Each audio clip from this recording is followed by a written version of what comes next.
it's like an overwhelming feeling. Yeah, man, overwhelming. HB, when I listen to him talk, I think of a young Swiggity. You know, coming up on 23rd Ave, growing up in that in East Oakland, man, what a magnificent place to grow up, man. I know Oakland got the stigma to it in many cases. People see Oakland a certain way, but I saw it as a land of opportunity. You know, it was like a boot camp that groomed us for whatever the world had to offer. So it's hard to hurt us. If we come from the town, we've been through a whole lot. It's hard to fool us. We come from the town, it's been a whole lot. We've been through a whole lot. And here we celebrating his new upcoming album, Rich Off the Pack. Rich Off the Pack. We got the next generation with us right now, straight from East Oakland. Give it up for the one and only Offset Jim. Offset Jim. What's the deal? What up, family? How you doing, man? What's up, bro? Come I'm on. Good. Oh, man, it's Thank good you for having me, man. I'm good. Come on, man. You know we got our ties. I gotta have you, man. You know it's a right. Yeah, most definitely. Man, it's amazing, man, to go to the neighborhood and see. Let me tell you why I'm proud of you, bro. Yeah. Because since the No Shame, the Big Nigga, all these tracks that I see you in all black team up on and get together on. Let me tell you, Jim. You know where we grew up, right? You know the neighborhood. You know you went to where you went. Did you go to Garfield? Where did you go to school? Hell yeah, I went to Garfield. Okay, so I went to Manzanita, right? You was up top. I was up top. You know, we used to walk over on 27, go to Manzanita. Did you go to Roosevelt? Where did you go? Yeah, I went to Roosevelt too. Okay, so I went to Bret Hart, right? Where did you go to high school? Yeah, I got DHP at Oakland, so I had to go to St. Andrews, and I had to go to Berkeley, all type of shit. Oh, okay. So that's when it started kicking in. Yeah, that's when it started kicking in, right there. That's when it started kicking in. So we came up in the same area, right? And it's hard to kind of explain Oakland because even in that conversation we just had, Heather, he and I same block but went to different schools. Right. And it's something about that could give you a whole nother different experience. But do you always come back to the same block, man? What about our block you feel, Jim, that really prepared you for this world, prepared you for life? What was it about growing up in this neighborhood? Everything. That neighborhood is everything to me. It taught me everything I know. It groomed me. It made me who I am. Every day you walk out the house, you see new stuff, you go through new stuff, and sometimes you might make you a man a little bit faster. So, you know, that hood don't take it easy. It's not gonna take it easy on you just because who you are. You're gonna have to show your colors and prove yourself around here, no matter how old you is. Because it's a mix of everybody in that hood. It's like you got blacks, you got Asians, Cambodians, you got Mexicans. It's like a big gumbo pot of all these races. So it's like you're dealing with all type of shit from any direction it could come from. So it's like as soon as you walk out your door, no matter if you're going to Garfield, Roosevelt, high school, or you in the streets, you got to be ready for what's going to happen as soon as you walk out your door. Sure. And I feel like that shit groomed me well because shit. I was telling my cousin this yesterday. Like, if you from Oakland, especially like East Oakland, West Oakland, whatever, like you can go anywhere in the world and thrive because of the shit that you go through being from there. No, that's real, man. Hey, man, I'm smiling as you say it. You know, I feel like, you know, I'm case in point. you know what I mean? You know, we from the same block, and case in point, now we traveling, right? Tell me about your upbringing when you say, you go out into the neighborhood, you got to face it. What's some of the things you faced? Like what? Shit. It start with like fights, and, girls and shit, and then it start getting more serious. Like if you keep going, it get more and more serious. So, you come outside, you see 10 niggas on your block. You feel me? And they hustling, and they young. They not too much older than you. That's what you want to do. You feel like that's what's cool. And I for sure felt like that. Like I was going to Garfield, Roosevelt, seeing my cousins, seeing my like older peers grinding. And that's all I wanted to do. Even when I was going to school, like that's all I thought about. Even when I was in school, I was like, I'm just gonna do this school shit. And as soon as I'm done with it, I'm going straight to the block. Like that's just shit like that. Just make you grow up faster. Like it make you grow up way faster. Like for sure we did. Cause we seen all type of shit hella early. Like hearing about people getting killed, hearing shootings, like just all type of shit. Hitting the corner, seeing the block taped off, gas stations taped off, you know, candle lights, all type of shit. Like you see all that shit. Like the hood don't spare nobody. Like, it don't matter. It don't matter how old you is. It don't spare nobody. Like you gonna see this shit. You gonna see it no matter who you know. Even if your parents try to shelter you, you gonna see it because you're gonna have to walk out that door. You're gonna have to walk out that door. Out, you know. And when you walk out, it ain't gonna spare you. You agree with that, HB? I heard you say. I do. I do. Offset Jim, what's up? It's Heather. So glad you could join us today. I got a couple questions for you because I hear you talking. I grew up in Jersey, and a lot of what you're describing in Oakland is a lot like my hometown, Jersey City, New Jersey, a lot like Newark, New Jersey, in different places. People come on the show from Chicago, and they say it's so much. Detroit, same thing. Have you been able to travel yet and kind of see some similarities as well? You know, going to these different spots, performing, being an artist, working with other artists. Have you noticed like some similarities in Oakland as well? Hell yeah, it's ghettos everywhere. It's poverty everywhere. Hell yeah. It's killing everywhere. Yeah. It's like this shit don't stop in my ghetto. It's a million of this shit all over. No matter where you go, you could travel somewhere where you need a passport. It's still gonna be a ghetto there. And right now I'm in New York. Like I live here too. I got a spot out here too. So I be all around here. I've been in every barrel you could think of. So it ain't no different. It's just different people. It's just different Same people. struggle. I wanted to ask you too. How does it feel, for you being young and an artist, and then obviously whether you had opportunity to meet Sway younger, I'm sure you heard about him, being a youngster out there in Oakland. How does it feel when you fast forward to 2021, you now on his radio show and he telling you that he proud of you, knowing that y'all come from the same place? How does that feel for you? You know, I can't even describe it. It's a good ass feeling. It feel like I'm finally doing something right. Like I'm finally doing something right that could, you know, change a lot of lives. If Sway think my shit cool, like you feel me, then my shit must really be cool, cause he, you know, it's a big deal. I ain't gonna sit here and act like it's not. It's a big deal.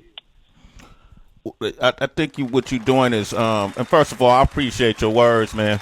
Appreciate your words. That's real though. Yeah, that's real. Nah, I appreciate that, man. I'm gonna tell you, when I first met Hammer.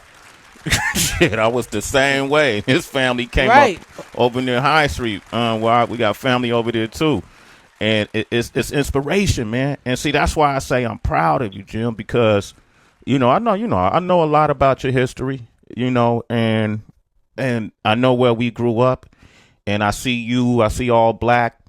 I see the rest of I see y'all moving. You know what I mean? Like the trap ain't. The trap is located in our head. It's located in our mind. That's how I feel. Because you named all those different ethnicities, right? And they could be standing on the corner of, let's say, 22nd and 19th Ave or something, and they could be having a whole nother life experience than you do standing on the same corner, right? They could be into something totally different than what I'm into, living on the same corner. So I start recognizing that, no, the town is beautiful. I saw the town as a playground of opportunity.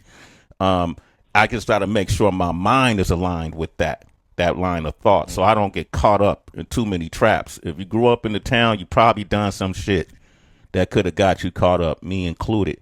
But then something switched, Jim, and it kind of started switching when I started traveling. And I see you travel a lot, man. What has travel taught you, like, in terms of when you leave and then you come back to the town? When I used to come back to the town, everything used to seem smaller. I hear this man saying, Heather, I got a house and I got a place in New York. I got a place in That's wherever. Right. Mm-hmm. it's different for you now. When you go back to the town, what does it look like? What does it feel like? Like in today's day, it feels dangerous. It's terrible out there. Yeah. It's terrible out there. Mm-hmm. Out there. It's just like it's a war going on in the city right now. So it's like it's funny. It's ways around that though. Like once you get there, like you've been around so long, you know how to move. You know where you know where you welcome at. You know where people don't like you at. So it's just basically just staying bounds. Is that ever reversible? Like I know it's it's a fantastical question, but it wasn't always the war that you say that's going on in the town. It's just us getting at each other at the end of the day. Is that reversible? Like is it ways to kind of eradicate that? Do you think? No, because it's a bunch of young dudes that don't feel like they got an answer to people.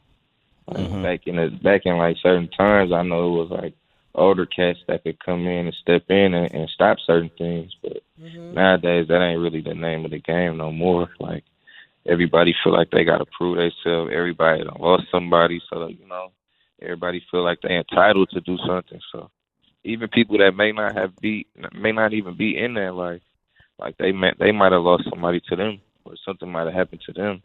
So now it's like they ain't trying to hear what nobody got to say. They want to get their point across, and they gonna, they feel like they gonna do whatever they got to do to do that.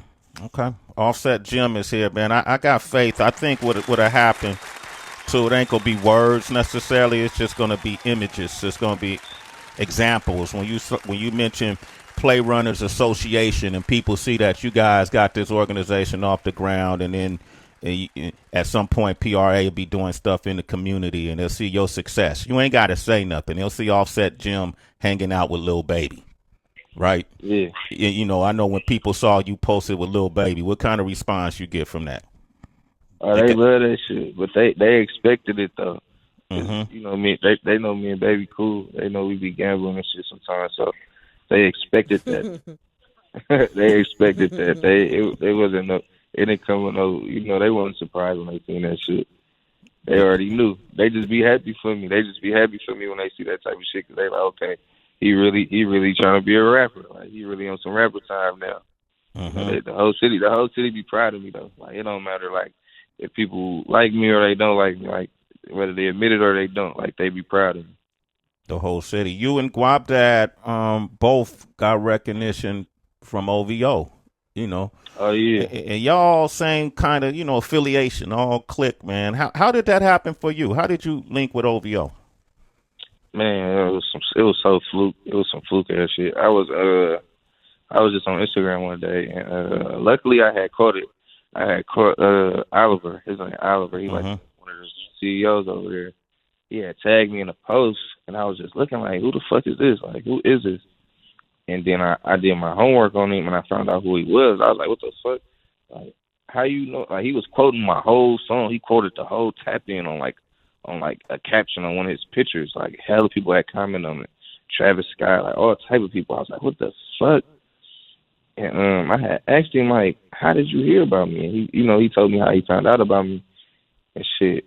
We just locked it in after that. Like, he just was always sending me like boxes and boxes of clothes. He just was always sending me that type of shit, asking me to send him music and shit. So I would send him like music that I was finna drop and shit, and he'd just give me pointers. And he'd hit me like, man, you need to do a photo shoot. But I ain't thinking like he's serious.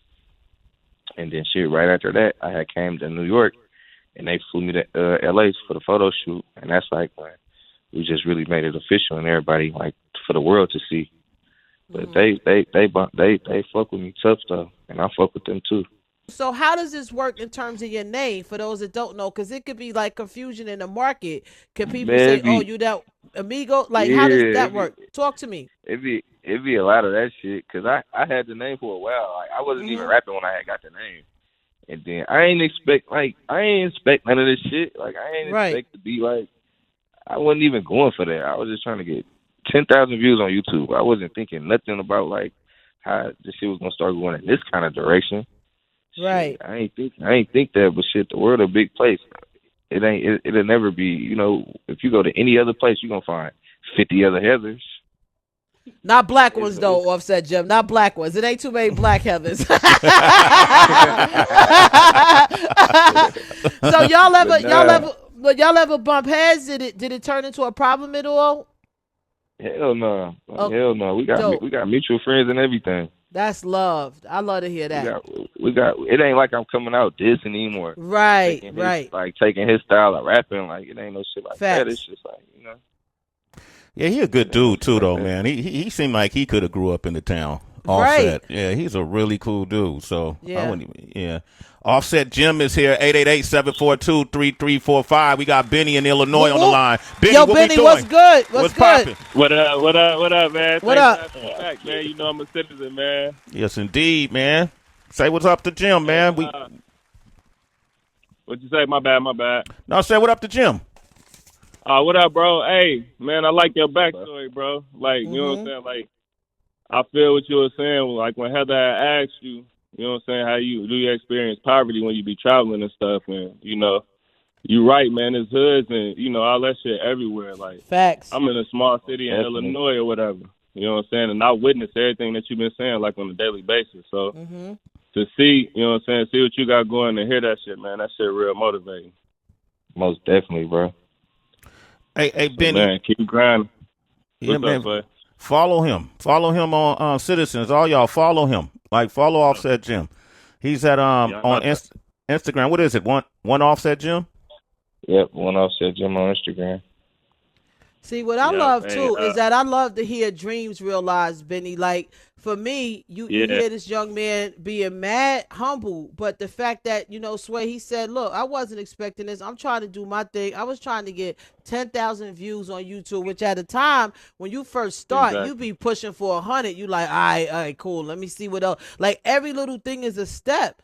So you hit that mark, and then you keep growing and growing, and God keep blessing you, and it's kind of giving you that confirmation that you're moving in the right direction. It's a beautiful thing, you know. So I'm happy for you, like, cause I know what that feels like. No matter where we reach in life, sometimes you got to remember how you started and what your initial dreams was, and to see this realized for you is a beautiful thing, especially where you from. Yeah. Really. That's why. Hey, Benny, you a citizen, man. Hey, Sway in the morning. Benny, by the way, Rich Off the Pack, that's the name of the project. That's the name of the album. It's dropping October 15th, but you can pre-order it today, Benny. Okay, cool. Yeah, I'm on that now. I'm going to get on it. Hey, I want to say I appreciate y'all for giving me a spin last week, too. Also, all love, man. We want to see you win, too, brother. Come on, let's get it. Yep. All right, you citizen. Hey, T.Y. on the line. T.Y. from Detroit. What up, though, T.Y.? T.Y., what up, though? What up? What up, though, family, man? Hope all is blessed. I really wanted to tell, dog, man, I'm going to listen to all your music because I can tell, like, you real wise and you humble from your upcoming, you know what I'm saying, from your upbringing. You know what I'm saying? I can really hear it in the things you're saying in your voice, like you really is who you say you is. So, man, keep that. Never let go of that, bro. Continue to just be yourself, like the way you are. Definitely, man. Thank you, bro. Appreciate that. All right. Hey, T.Y. T.Y., you there? Yeah. Rich Off the Pack, man. You can pre-order it right now when we get off that phone. What you thinking? It's on. It's on. I'm going to check him out. You a super citizen. Come on, Sway man. On there. Help the town grow, baby. Help the town grow. KK, she in the Bay. What up, KK? KK. What that is, man. Oh, that's a family. Oh, my bad. Jim doing that shit, man. What up, KK? That's a king right there. Where niggas come from, man. So we respect everything you and all black been doing. Y'all been putting this shit down. So they hear y'all on the radio and hear you doing your thing out there, man. Keep pushing. Don't stop, man. You already know how this shit go out here. It ain't nothing for us out here, but it's everything in the world to gain. And you got your hands in it. So keep going. Appreciate you, bro. That's what's up, man. Look at all that love, man. I love it. I love it. That's why I started with the conversation. I'm proud of you. Because, trust me, I know. So, growing up, and where we grew up, especially at the time that I grew, was coming up, it's just, sometimes, Heather, like coming out of the town, it might be that one thing that could change your whole trajectory, like that one pivot. it might be all black saying, man, come to the studio, man. I want you to jump on this track with me. You ain't never been in the studio or jumped on the track, and then y'all jump on the track. And that one thing kind of changed your whole life into this direction. Had you not done it, perhaps you wouldn't be in New York with your own place. Perhaps you wouldn't know OVO. You wouldn't know Lil Baby. You wouldn't know all of these people. And I'm proud of you because I could see what's happening to you. A lot of us in the Bay had to leave the Bay to get it. You know what I mean? Like, we had to leave. Oh, shit, let me get up, man. I got to leave the Bay, man. These dudes, you know, whatever the reasons you leave, you go get it, and you come back, and people respect it. And then they're motivated, they're inspired by it. I know where you come from, and I know the hardships. I don't know them personally as what you gone through, everything, but I could pretty much, you know, I could relate, I could empathize with it, and with a lot of folks coming from the Bay, especially Oakland, are going through. So when I see people like Rex Life Raj, when I see people like G-Eazy, when I see people like All Black, when I see people like Killer Kev Fonte, when I see people like LaRussell, you know, or Ian Kelly, and I see all you guys just coming, I know what's coming your way. You know, I got an idea about what's coming your way, and your success is going to create success for other people. Just like All Black success at rapping help your success, then it's going to be PRA, you know, and then everything that's coming out of it. And that's what's going to me, give people more inspiration, more hope, be less likely to trap themselves in situations they can't get out of. That's how the change happens, man. You just lead by example. You may not even be aiming for it, but I'm proud of you, Jim. I'm proud of you, brother. Appreciate you, sir. Stay the course, man. Stay the course, man. Hey, what you cooking like? You living by yourself? Can you even cook, bro? Yeah, hell no. Hell no. What you Uber Eat King? You like the Uber Eat King, or? Man, I'm the pull up king. I pull up wherever. Any borough, it don't even matter. I'm pulling up. If I hear they got some good shit there, I'm pulling up. Yo, who you hang out with in New York? Like, what artists from New York have you hung with? Only one I really met, like I'm cool with, is Shani Bin Laden. Oh. If you ain't hip to him, you gotta get hip to him. I mess with Shani Bin Laden. Okay, that's what's up. He raw. I like his shit. He you know, he the next one to blow out here. Everybody fucking with him. Okay, cool. And then, you know, Jim shared with me, HB, that he flew first class for the first time. I don't know if it was the first time, but he flew first class. No, with the first okay, time. Man. You made it sound like it was. Let you know, Sway. He sounds so excited. It sounded like it was his first time. I was like, all right, you know. So he first class rolling, man. Hey, we got to connect while you out here. Go grab a bite. We've been trying to do that. But man, let's get it, man. I know you're gonna be on Rolling Loud in Los Angeles, right? Yep, Rolling Loud Los Angeles. Okay, so y'all can check them out on Rolling Loud LA. Check out Rich Off the Pack, man. What song would you like us to play? Hey, I just rapped this shit the other day with Babyface Ray. It's called Make No Sense. Make No Sense. Okay, where Babyface right from? Detroit. From the D, right? Yeah. Okay. Yeah. Okay, we're going to end with that. But, Jim, we got more to do. We're going to sit down in person and do another sit down and talk once we get situated, all right? Let's get it. Most definitely. Appreciate y'all for having me. All right, man. Be safe, brother. Take care of yourself. All set, Jim.